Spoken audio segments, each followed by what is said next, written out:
স্বল্প সুদে ঋণের প্রলোভনে ফেলে নেত্রকোনার বারহাট্টায় 5 গ্রামের অর্ধ শতাধিক নারীর কাছ থেকে কয়েক লাখ টাকা হাতিয়ে অফিস বন্ধ করে উধাও গণজাগরণ সমাজ কল্যাণ সংস্থা নামের প্রতারক চক্র।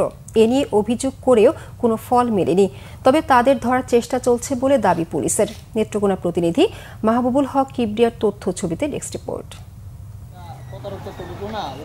নেত্রকোনা সদর উপজেলার ঠাকুরকোনা এলাকায় আরিফুল ইসলাম সহ 2 ব্যক্তি এনজিও কর্মী পরিচয়ে আগস্টের প্রথম সপ্তাহে একটি ঘর ভাড়া নেয়। সেখানে খোলে গণজাগরণ সমাজ কল্যাণ সংস্থার অফিস। তা দেখিয়ে পাশের উপজেলা বারহাট্টার ছালিপুরা দেউলি সহ অন্তত 5টি গ্রামের নারীদের টার্গেট করে নামে এনজিওটির প্রতারকরা। 1 লাখ টাকা ঋণের বিপরীতে 10,000 টাকা সঞ্চয় জমা করার প্রলোভনে ফেলে তারা। গ্রামের সহজ সরল নারীদের হাতে ধরিয়ে দেয় এনজিওটির ঋণের পাসবই।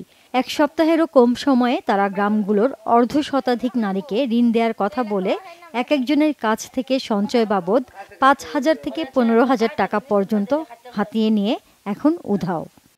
লোন দিব, গরুর লোন দিব, আশা ব্রাক গ্রামীণ ব্যাংক এরা ধ্বংস করে দিচ্ছে। গ্রামের লোকেরা এমন ভাষণ দিচ্ছে, এই ভাষণ শুনে সবাই এটার মধ্যে নাম দিচ্ছে। এই বিষয়টা আমি শোনার পরে আমি যতটুকু লিগ্যাল স্টেপ নেওয়ার প্রয়োজন তা না একটা অভিযোগ দায়ের করি।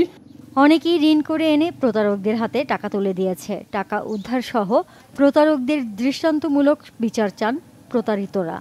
1 লাখ টাকা তুলতে হলে 10,000 টাকা জমা দিতে হবে। তারপর আমি বললাম 10,000 টাকা তো ভাও নাই গিয়া, তাহলে আমি কিছু টাকা দিতে হবে, তাহলে 5,000 টাকা মিল করে দেন, আপনাকে 1 লাখ টাকা রুজিবাদ দিয়ে দিতে হবে। কেউ দিছে 10,000, কেউ দিছে 15,000, কেউ দিছে 5,000।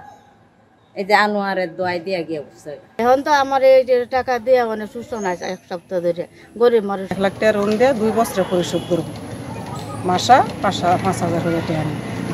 তারা কইতে দিন যান আমরা টাকা দিয়া, এই তো তারা টাকা লয়ে গিয়ে থেকে উদয় হয়ে তারা গেছে গা।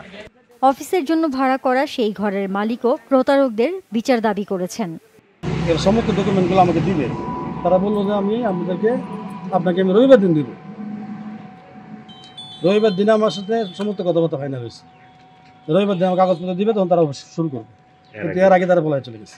তারা প্রতারক চক্র, এতে শাস্তি হওয়া উচিত। এখন পর্যন্ত কোনো প্রতারককে ধরতে না পারলেও অভিযান চলছে বলে দাবি পুলিশের। অভিযান পরিচালনা আমরা শুরু করেছি। ইতিমধ্যেই তিনি আত্মগোপনে চলে গেছেন বলে আমরা ওইভাবে ট্রেস করতে পারছি না। একটা মোবাইল নাম্বার ধরে আমরা কাজ করছি। খুব শিগগিরই হয়তো তাকে আমরা আইনের আওতায় আনতে পারব। এলাকাবাসীকে পুলিশের পরামর্শ ভবিষ্যতের জন্য সতর্ক হওয়ার। Bangla vision news desk.